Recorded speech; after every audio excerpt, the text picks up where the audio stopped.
Agenda Nacional les llega en vivo de lunes a viernes de 11 de la mañana a 12 meridiano y es grabado y retransmitido de 12 a 1 de la madrugada por esta misma emisora. Se transmite en la costa este de los Estados Unidos de América por el canal 513 de Time Warner en los estados de Nueva York y New Jersey y por el canal de AT&T para los estados de Massachusetts y de Maine y las ciudades de Nueva York, New Jersey y Boston.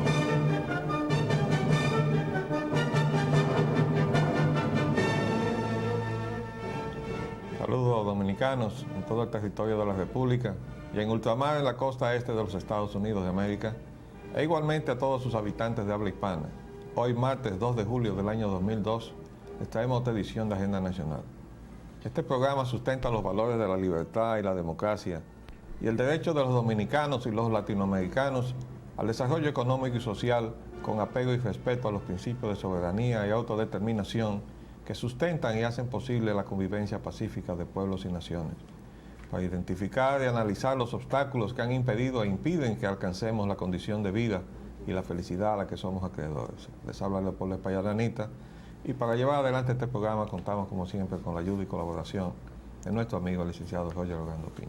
Buenos, Roger. Muy buenos días, Leopoldo. Vamos a dar inicio a nuestra agenda nacional del día de hoy. Antes de enunciar nada aquí, yo tengo que hacerme eco de algunas llamadas que recibí minutos antes de salir para acá con relación a la inauguración en esta emisora, en el canal 45, de un programa con transmisión haitiana, en idioma haitiano y dominicano también, entonces en lenguaje dominicano. No hemos oído el programa, pero tenemos que hacernos eco de las llamadas de protesta que yo recibí en mi casa. Tengo que admitir que no he podido ver esta transmisión y creo que se inició ayer y tampoco hemos escuchado las transmisiones del programa. Tenemos entendido que originalmente el proyecto se limitaba a hacer unas transmisiones de tipo cultural en creol y también en español, en castellano. Ahora resulta, según tengo información, que desde ayer se está transmitiendo una hora por televisión. Vamos a tratar de ver ese programa y nuestro parecer se lo haremos saber al amigo Luis García, por cuya generosidad y flexibilidad esta ventana nacionalista está en esta emisora. A él le haremos saber también nuestra posición con relación a esta iniciativa que nos obliga a cohabitar en el mismo canal con algo que todavía desconocemos. Vamos a tratar de ver eso en el día de hoy para poder hacer estas gestiones que acabo de decir. Por otro lado, no podemos tampoco omitir el hecho de que seguimos agobiados por los apagones que constituyen un desafío a la paciencia de los dominicanos y desde luego un desafío al gobierno dominicano, a la apatía de los funcionarios de este gobierno, o a la indiferencia, o a la ineptitud por un lado, y lo que sería peor, a aquellos que estén comprometidos con todo lo que hizo el gobierno anterior en esta materia, que todo esto está teñido de corrupción. Entonces hay una suma de cosas que se están dando, pero todas llevan a lo mismo.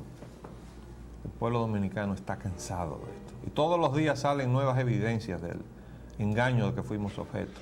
Un engaño que no fue resultado de la falta de preparación del gobierno que se fue, sino de todo lo contrario, estaban muy bien preparados para lo que hicieron, que fue entregar todo lo que es el patrimonio del Estado en manos extranjeras. Desde luego con su picoteo, ¿no?, dominicano. el cohecho. Sí, porque no es verdad que eso se hizo graciosamente. Ahora este gobierno, su responsabilidad es haber seguido lo mismo. No hay nada que se le pueda decir negativo a este gobierno que no sea el hecho de que ha seguido exactamente lo mismo que hacía el gobierno anterior. Exactamente. Y en algunos casos lo ha profundizado, como es la situación de los contratos de concesión por 20, 25 y 30 años pagando peaje, sacado del bolsillo directamente de los dominicanos para que ingrese al bolsillo de empresas extranjeras con su participación dominicana. A pasar entonces al clima social. El comunicado de los comerciantes, nuestro clima social, en donde abundan tantas y tantas vicisitudes. Bueno, problemas que precisan de una urgente solución.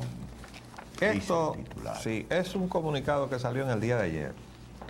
También debo agradecerle al amigo Washington de Peña que me llamara hoy en la mañana y me preguntara que si lo había leído. De verdad que no lo había leído. Es un espacio pagado del Consejo Nacional del Comercio en Provisiones y de la Federación Nacional de Comerciantes Detallistas. Aquí hay un pliego de agravios. Está titulado Problemas que precisan de una urgente solución. Y desde luego entre ellos está el famoso impuesto del 1,5%, que es un cobro adelantado sobre una expectativa de ganancia que ya hemos explicado muchas veces que está técnicamente viciado. Pero este es un gobierno que no escucha ni siquiera a los amigos. Entonces, le están reclamando los efectos perniciosos que ha tenido en su economía, la aplicación poco ponderada de parte de los organismos encargados de un impuesto que está viciado en su legitimidad técnica. Incluso yo diría que hasta en el terreno legal y constitucional, porque cobrar un impuesto sobre una expectativa de ganancia, yo no sé a dónde se agarra eso en términos legales. Entonces, además hay una serie de reclamos con relación a las importaciones, a los privilegios que se han otorgado a algunas personas para hacer esas importaciones en perjuicio de los productores nacionales. Y en el caso en que aún se hacen esas importaciones porque son absolutamente necesarias, bueno, pues se hacen como un privilegio que se le da a esas personas. Entonces los comerciantes reclaman que ellos que están organizados deberían ser el vehículo a través del cual se hicieran esas importaciones. Bueno, cada quien suena su campana, pero hay que reconocer que hay una situación económica sumamente difícil y el costo del dinero, cada día peor, la escasez del financiamiento, sobre todo en términos adecuados o blandos para que los pequeños y medianos empresarios puedan desenvolverse, se hace cada vez mucho más difícil de obtener. Entonces todo esto está aquí en una comunicación dirigida al presidente de la República, al secretario de Industria y Comercio, que por cierto hoy cambia, ya deja de ser el licenciado Hugo Giuliani y pasa a ser la señora Sonia Guzmán de Hernández. Yo no sé qué es lo que ha buscado el presidente Mejía con ese cambio, no por el hecho de que sustituya a Giuliani, a quien ya había designado o señalado como embajador en los Estados Unidos, y hoy lo confirma, sino por el hecho de que la señora Sonia Guzmán de Hernández no tiene absolutamente ninguna experiencia en esta materia. Y hay una enorme cantidad de problemas que se quedan sin resolver de la gestión del licenciado Giuliani, que yo no veo cómo lo va a manejar una persona que no tenga experiencia. También está dirigida la comunicación al ingeniero agrónomo Eligio Jaque, al licenciado Teófilo Kiko Tabar y al ingeniero Severo de Jesús Ovalle del Instituto Azucarero Dominicano. Bueno, vamos a seguir entonces con nosotros. El feísimo caso de Darío Gómez, la denuncia del señor Everett Fournier. Dice los titulares que se refieren a este aspecto es: juez interrogó a Everett 48 horas antes de ir a la televisión. Eso es muy importante. Fue interrogado como informante. Acusación reactiva investigación del caso Vimenca. Bueno, hay que decir que realmente seleccionamos este titular porque prácticamente todos los medios están llenos de información con relación a esa comparecencia. Y en unos casos incluso hay una transcripción bastante completa, no totalmente. Todos los medios menos uno que es el nacional. El señor Radamés Gómez Pepín, el director, argumentó que no le merecía seriedad la denuncia. Y en realidad hoy escuchaba yo al presentador del denunciante, el señor César Medina, sacando todas las publicaciones que en su momento, hace 34 años, había hecho el Nacional, de otra denuncia que había hecho este señor, precisamente diciendo que se pensaba atentar contra el embajador americano John Crimmins, y como eso era parte de un golpe de Estado contra Balaguer, y que además se iba a matar a Peña Gómez, al amigo Jotin Curry, en fin.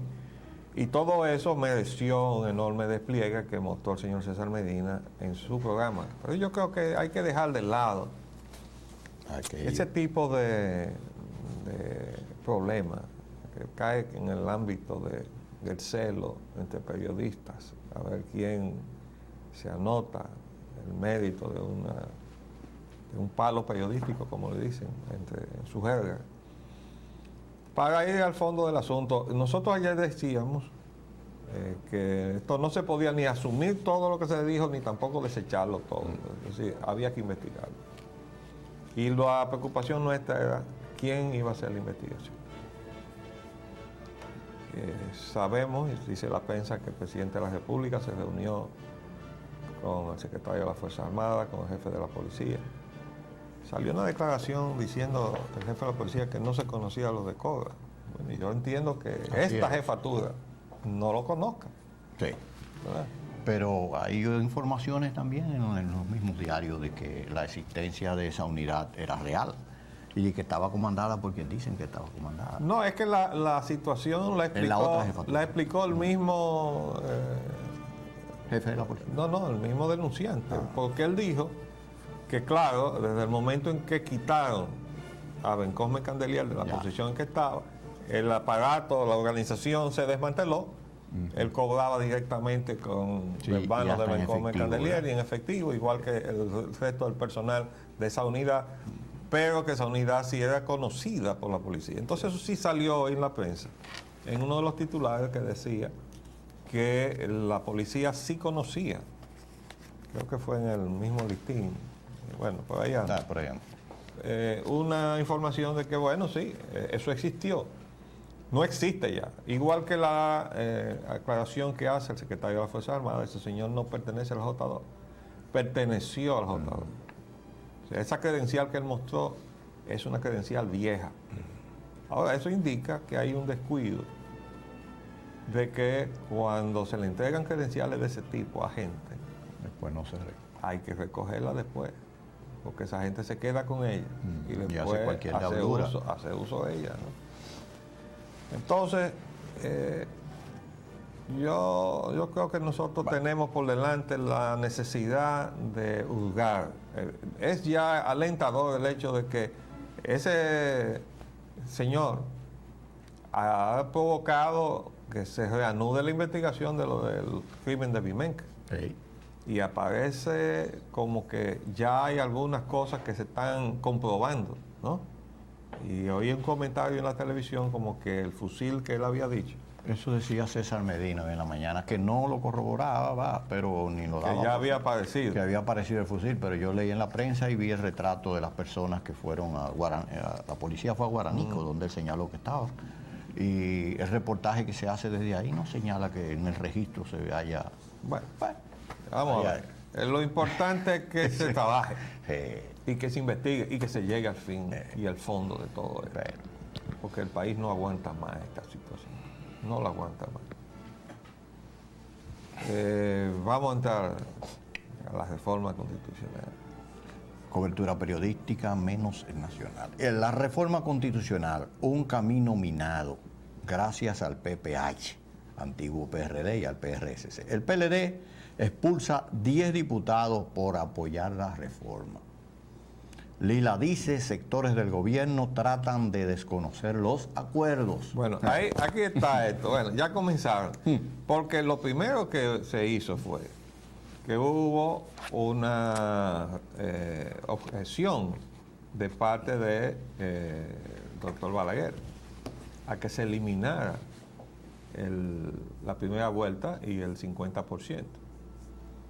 Entonces se llegó a un acuerdo, entre comillas, como para no obstaculizar procedimentalmente la convocatoria, en el supuesto de que en el seno de la sesión de trabajo se iban a respetar esos criterios.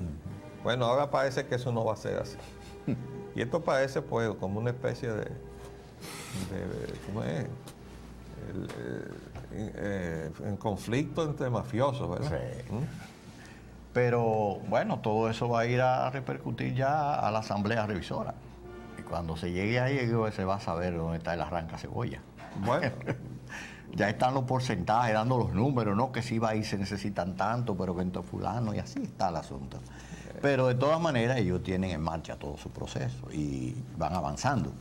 El último obstáculo será el que siempre le hemos señalado en este programa. Bueno, Ese es el vamos a ver. Trasfondo de la crisis eléctrica. Edenorte incumple préstamo del Banco Interamericano de Desarrollo de US 180 millones. Y explotó el escándalo en Washington, ¿no? El escándalo, sí. Sí. Porque se suponía que esos organismos eran para financiar cuestiones de Estado, no proyectos. Pero se ha desnaturalizado, como usted bien ha señalado en muchas ocasiones, la carta constitutiva de ellos y se ha tomado funciones, se le ha dado funciones de financiamiento. Ayer yo avancé algo de esto, pero esto necesitamos darle tiempo y leer en amplitud el reportaje, porque esto es ya una comprobación de lo que nosotros hemos venido denunciando desde el principio, pues, pero como nadie es profeta en su tierra. Oigan esto. Dice aquí la primera plana: un escándalo se ha producido en Washington por incumplimientos de las empresas distribuidoras del norte y del sur, Edesur, en el uso que debían dar a un préstamo de 180 millones de dólares del Banco Interamericano de Desarrollo, trascendió. Observen que se mencionan dos empresas, Edenorte y Edesur, pero resulta que en la práctica eso se ha fundido, es una sola administración, es una sola empresa, la cabecilla de todo, de sus facturaciones y de todo, dice Edenorte Edesur o Edesur Edenorte, una sola cosa. Pues efectivamente porque tienen un mismo dueño, Unión Fenosa. Unión Fenosa. Bueno, entonces, léete lo que dice aquí, el detalle de esto. El préstamo aprobado por el BID a Edenorte y Edesur a finales de enero de este año produjo el escándalo debido al aparente incumplimiento de las empresas distribuidoras de electricidad radicadas en la República Dominicana sobre el uso que debía darse al primer desembolso. Óyeme, no perdieron tiempo, arquitecto. No, tenía urgencia. Una fuente reveló que las dos empresas tomaron 85 millones de dólares de un primer desembolso de 115 millones de dólares para pagar deudas que ambas empresas tenían en su casa matriz, no en donde se supone, donde habían generado el financiamiento. La transnacional española Unión Fenosa. Se señala que parte del dinero se utilizó también para pagar deudas corrientes comerciales y préstamos relacionados con el financiamiento de la generadora Palamara de La Vega. Se indicó también que los otros 30 millones de dólares fueron utilizados para pagar a empresas relacionadas de Edesur y Edenorte por servicios de asistencia técnica provisto. Perdón.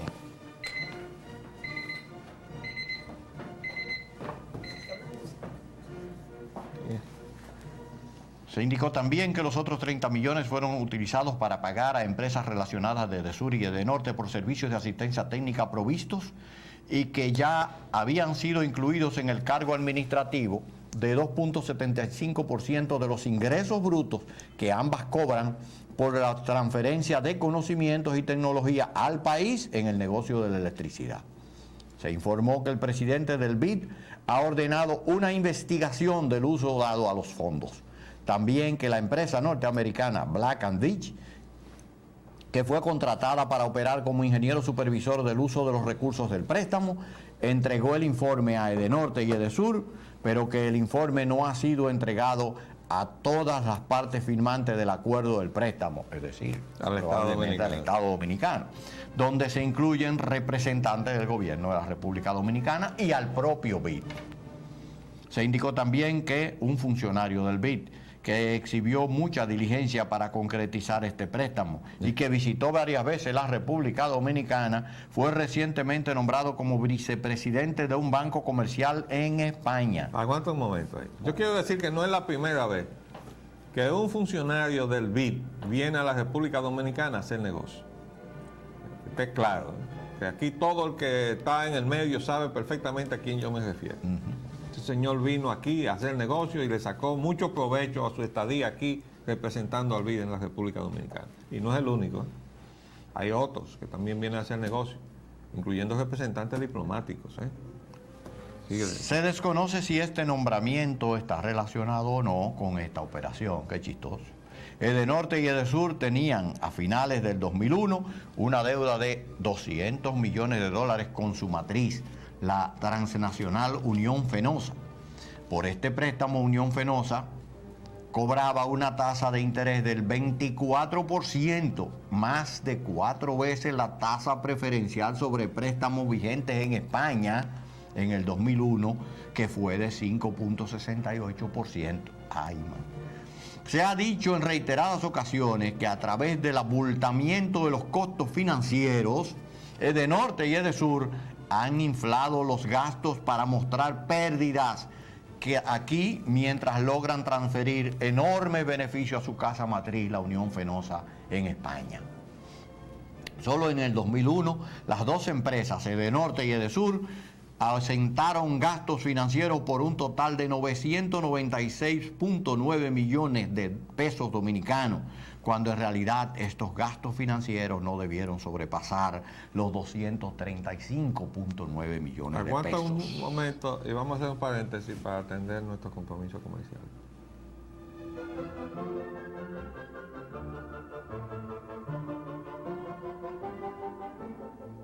No, vamos a ver, aquí hay otro detalle interesante, que es cuando dice aquí que con esta operación de inflar artificialmente los gastos financieros, las empresas lograron mostrar pérdidas en el 2001 por un total de 192.4 millones de pesos. Edenorte con pérdidas de 289.9 millones y Edesur con beneficios por 97.4 millones, que conjugado da un balance de ganancias, de pérdida de 192.4 millones. En realidad, cuando se asientan los intereses que debieron haber pagado, las empresas cerraron el 2001 con beneficios de 568.6 millones. Pero ese resultado no convenía mostrarse, señaló la fuente, pues implicaría distribuir más dividendos a sus socios locales, el Estado Dominicano, y pagar más impuestos sobre la renta. La fuente dijo no explicarse cómo el gobierno dominicano ha permitido que ambas empresas hayan hecho figurar préstamos en dólares a tasa de interés del 24% anual, cuando en el mercado internacional las tasas de interés colapsaron en el 2001. Indicó, por ejemplo, la tasa LIBOR de 6 meses cayó a 3.79%, que es 4% redondeándolo. Es decir, que estaríamos hablando de 6 veces ese valor. Entonces, aquí hay una evidente intención fraudulenta. Absolutamente. El problema es por qué nosotros nos dejamos engañar de esa manera. Vamos a pecar, como decía su eminencia, el cardenal López Rodríguez, de que somos unos imbéciles. No, los que firmaron eso no eran imbéciles, eran corruptos. El problema es que este gobierno, que se comprometió a revisar todo eso y llevar hasta sus últimas consecuencias esa revisión, que implicaría meter en la cárcel si era necesario a los responsables, en lugar de hacer eso, los protegió. Entonces ahora hay problemas. Porque es que el país no aguanta esto más. No lo aguanta. Eso sobre todo, pero también en el caso en particular que nos ocupa y actualmente, se van a ver obligados a actuar porque los resultados de la auditoría allá. Pero hay otra situación con relación a Smith Enson en el área energética. En el área energética. Bueno. César Sánchez expresa rechazo a la privatización de empresas. También el señor Sánchez atribuye apagones a la capitalización de la CDE. Mira qué descubrimiento tan grande está haciendo. Se le acaba el tiempo de negociar a Smith & Ehrenroth. Ese es un detalle interesante. Resulta que, dice, ya está en las manos de las instituciones financieras internacionales acreedoras la decisión de embargar la planta. Ya. o dar un compás de espera hasta que terminen las negociaciones entre la generadora y el gobierno. Yo lo que creo tiempo. es que este gobierno no tiene que negociar nada y dejar que la embargue las casas de allá, a las cuales esta debe, porque recuerden que esa entidad que se formó, Smith Enron, recibió financiamientos del Banco Mundial, violando las disposiciones del Banco Mundial. Otro caso. ¿Verdad? Como también violaron la Constitución Dominicana, porque eso no fue al Congreso Nacional. Pero el gobierno se dejó demandar en los tribunales internacionales. Y fue a pelear eso y nunca se supo cómo fue que terminó eso. Y de eso tiene que responder Radamés Segura, que fue siendo él administrador de la corporación que se hizo esa defensa de los intereses dominicanos, pero nunca se supo en qué consistió. Entonces, él tiene sus méritos, pero también tiene sus culpas.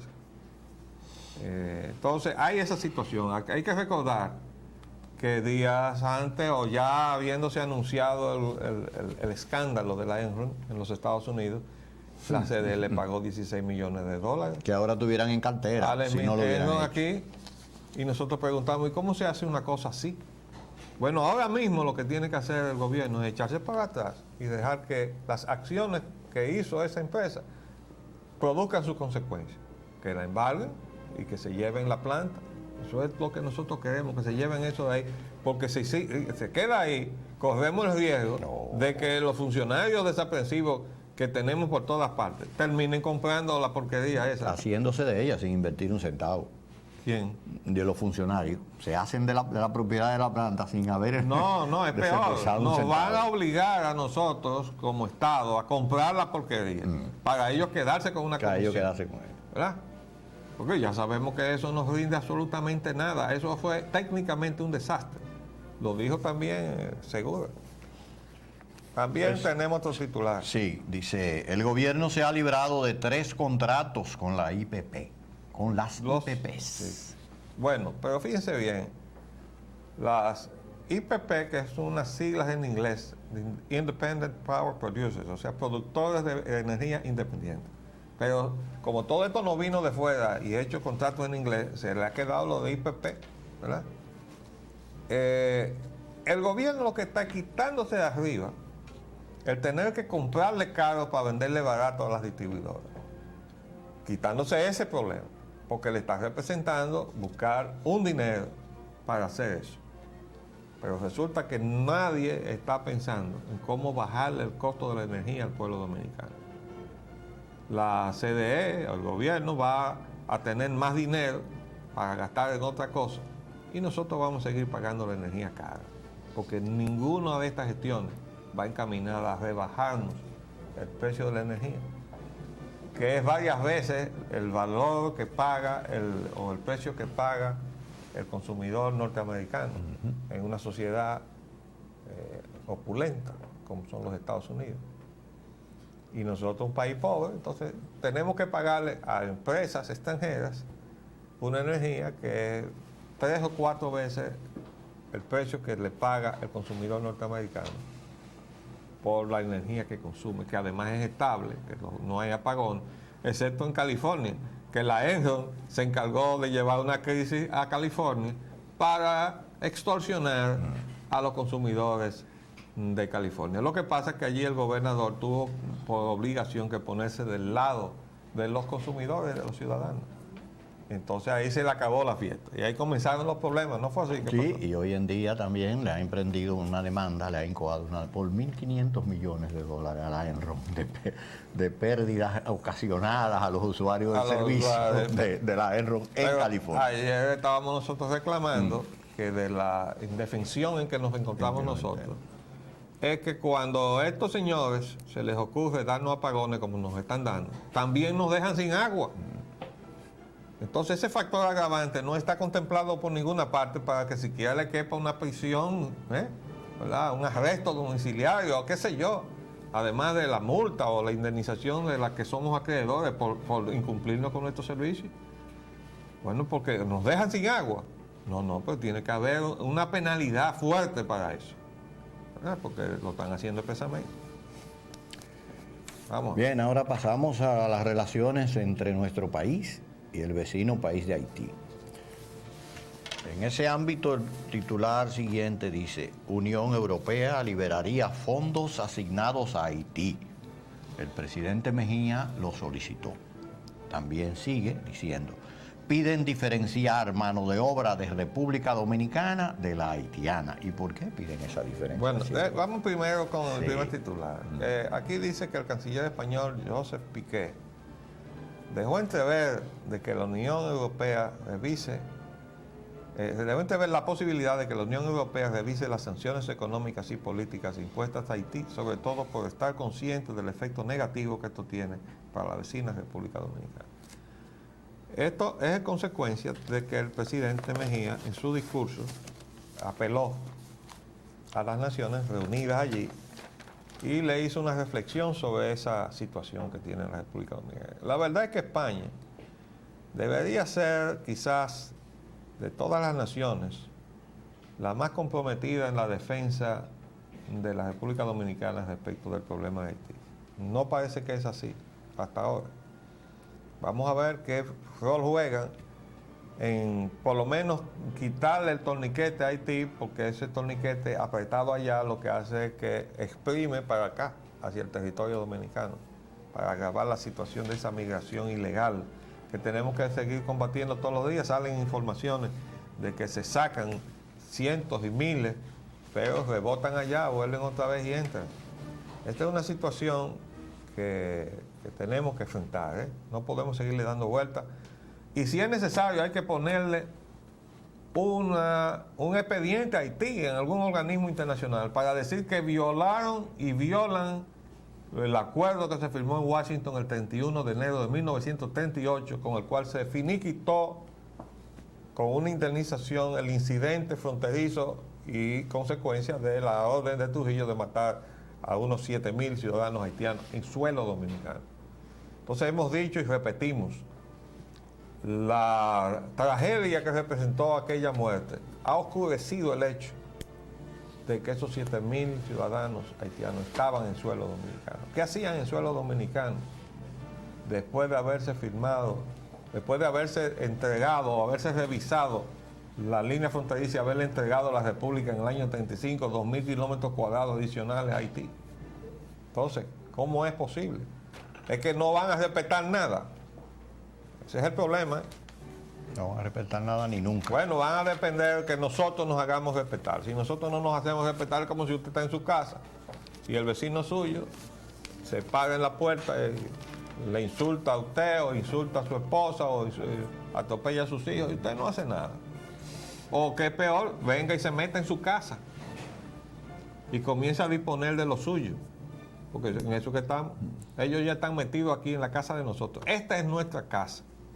Entonces están metidos aquí con un talante de insolencia. De aquí no, yo tengo derecho. Aquí no tiene derecho ningún extranjero.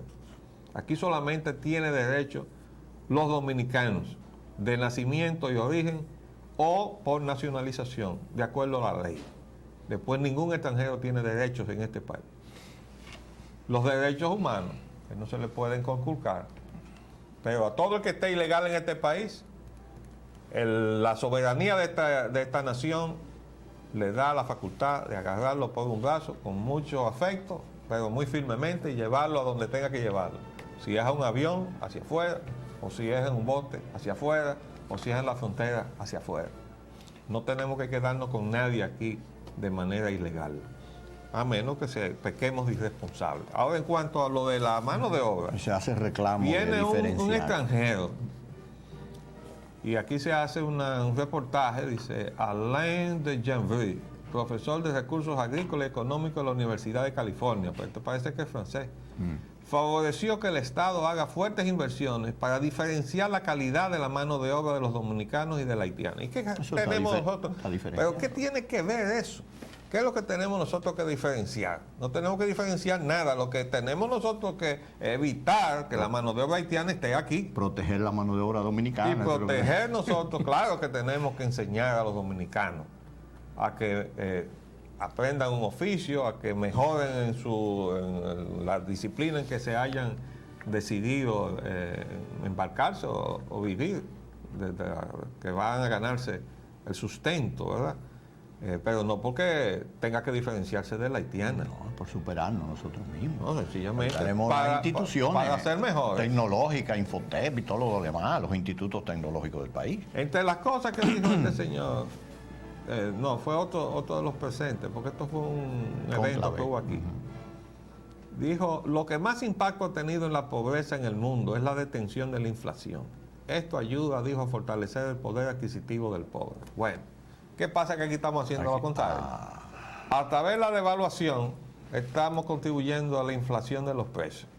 Y por tanto, viniendo en el sentido contrario a lo que dijo este experto, que dice que el detener la inflación ayuda a fortalecer el poder adquisitivo del pobre, pues devaluar la moneda y incrementar la inflación, entonces lo que hace es que disminuye, debilita el poder adquisitivo de los pobres, que es lo que nosotros venimos diciendo todos los días. ¿Qué más tenemos? Protestan en la frontera por prohibir la venta de ropa usada. La Dirección General de Aduanas. Sí, salió un comunicado y ahora resulta que también hay otro titular que dice, Sí, boicotean el paso de paso. productos dominicanos a Haití. Bueno, Entonces, quieren que nosotros nos quedemos tranquilos, dejando que entren toda esa ropa sucia que uno no sabe de dónde viene y que puede transmitir enfermedades y de todo. Hay razones de salud para detener eso, a pesar de que puede haber motivaciones de tipo económico también. Pero eso es una ropa que no se sabe de dónde viene y bajo qué condiciones viene. Entonces, claro, la pobreza tiene cara de hereje, igual que el hambre. Entonces, pues hay gente que se dedica a vender y otros se dedican a comprar esa ropa porque no pueden comprar la otra. bueno. Es preferible que compren la ropa usada de aquí y no que traigan la ropa usada de fuera. Por lo menos nosotros sabemos de que nos enfermamos los Exacto. dominicanos. Petróleo y combustibles. Aquí No vamos a dejar eso para lo mañana. dejamos de lado. Sí. Devaluación del peso dominicano. Aumenta, yo diría se intensifica la represa financiera. En vez de corralito, aquí hay represa, lo que ponen. Bueno, Los ingresos de internos momento llegan vamos a rápido. hacer una obra hidroeléctrica. Financiera. Ingresos externos llegan rápidos y se gastan lentos. ¿Qué es eso? Bueno, estas son de las cosas, hay ocurrencias, ¿verdad? Pero Es un titular dice, aumenta las con- empresas financieras. Eso lo que quiere decir es que nos están, por vía de la restricción que está implementando el Banco Central, está quitando circulantes del medio y entonces eso está a su vez encareciendo.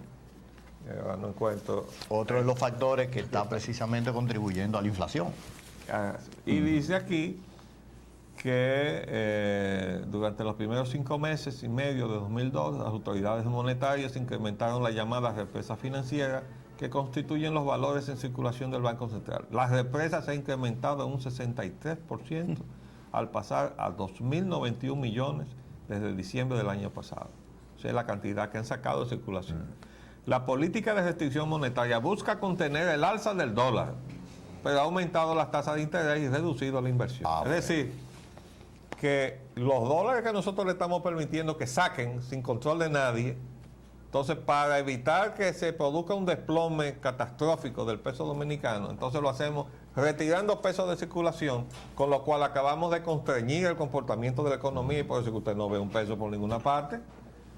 Entonces, eso es una política económica al absurdo, ¿verdad? Entonces, hay otros titulares, pero esto El tiene país que ver... sigue siendo un exportador de capitales. Pero hay también una información con relación a que los ingresos externos llegan Llegan rápido y se rápido y gastan salen lento. Por eso se refiere al presupuesto de la nación. Porque en la apreciación de quien hace el análisis, los ingresos externos por vía de endeudamiento llegan rápido y se gastan lento. Hay que recordar que de los 500 millones de dólares de los bonos soberanos, cuando se pasó balance del uso, cuando el gobierno rindió cuenta, quedaban 211 millones de dólares que no se habían usado. Y decíamos, ¿para qué se contrataron 500 millones? Si a esta distancia de tantos meses de haberse comenzado a desembolsar esto. Todavía hay 211 millones que no se le han puesto la mano. Entonces, ¿qué quiere decir eso? Que se contrató una suma por encima de lo que realmente el país necesitaba. Ahora, ¿quién lo necesitaba? El Banco Central, para ponérselo a disposición de eso que está haciendo, porque miren que además cogieron los dólares del préstamo del BID para mandárselo a Unión Fenosa. De modo, imagínense ustedes lo que esa gente sacaba. Y por eso es que salen esas crónicas tan interesantes de un tiempo a esta parte sobre la presión que están haciendo esas remesas hacia afuera, que sí tiene que ver con el otro titular, que dice el país sigue siendo un exportador de capital. Pero ese exportador de capital es por lo que están sacando a esa gente de aquí de la economía para afuera, o no es así. No, es inversionista, los célebres inversionistas. Están repatriando su... Pero da la casualidad de que ese es el mismo argumento para justificar que se busque más dinero en deuda. Porque según el absurdo razonamiento de esta gente, que yo le llamo el razonamiento del usurero, mientras usted más endeuda, más recursos usted tiene para pagar lo que debe. ¿Verdad? Eso es lo que le da al país credibilidad en los mercados, arquitectos. Sí. Entonces los inversionistas se entusiasman para venir a un país que tan alegremente permite y aupa y entusiásticamente concede que se repatrien los capitales sin ningún tipo de... Pero además salimos y lo buscamos, ¿verdad? Porque sí, también se lo buscamos para que se lo lleven. No, que salimos a buscar esos capitales. Ah, sí, a buscar los inversionistas. Sí. Y lo traemos y decimos aquí que es un triunfo haberlos encontrado, cuando debemos decir, debimos no haber encontrado ninguno, hermano, no debimos ni siquiera salir a buscarlos. No, lo que pasa es que hay que cambiar el chucho. Sí. El tipo de inversionista que nosotros nos hemos gastado, ese no debe volver más nunca. Y los que están debemos sacarlo. Eso hay que sacarlo. Y los que sean de CEJAES, no dejarlos entrar a este país. Porque para eso se usan las fuentes de información o de inteligencia, ¿no? Porque hasta la inteligencia se usa también en la economía. Hasta el presidente Bush ya está hablando de darle con el látigo. ¿No es así? Bueno. Empezó era a decir eso ahora, porque ya le está colando, ¿eh? Entonces, este titular, ingresos externos llegan rápido y se gastan lento, se refieren al presupuesto de la nación. Porque resulta ser que también se han hecho una serie de endeudamientos con proyectos y resulta que no hay forma de que hagan los desembolsos. Pero ustedes saben por qué. Porque se les olvida poner la contrapartida en los presupuestos. ¿Y a quién es que se le olvida eso? Al que ejecuta el presupuesto. ¿Quién ejecuta el presupuesto? ¿Quién lo formula? El Secretariado Técnico de la Presidencia y la Dirección Nacional del Presupuesto. Y entonces, como los fondos de contrapartida no existen en el presupuesto, los préstamos no pueden ser desembolsados. Y entonces tenemos que pagar una penalidad por tener esos dólares congelados porque se nos olvidó poner la contrapartida en el presupuesto. Por dinero que no usamos. Y recuerden que fue el propio presidente Hipólito Mejía que al finalizar el año pasado tuvo que decirle, agilicen el asunto de la contrapartida con esos préstamos que están embotellados ahí, o nos vamos a olvidar de eso. Están igualitos, el sociólogo sigue en lo mismo. Bueno, entonces nos siguen ahora haciendo señas de que se nos fue el tiempo. Yo creo que nos llevan demasiado rápido, ¿verdad? Pero bueno, ellos son los que llevan el control de la cosa. No, aquí dice que falta un minuto. Una semana horrenda en Wall Street. Esa sí está bonita. Ya hablaremos de eso mañana. Mañana. Tanto se nos terminó el tiempo por el día de hoy. Nos despedimos, les hablamos Leopoldo Payananita y Roger Ogando. Hasta luego. Agenda Nacional les llega en vivo de lunes a viernes de 11 de la mañana a 12 meridiano y es grabado y retransmitido de 12 a 1 de la madrugada por esta misma emisora.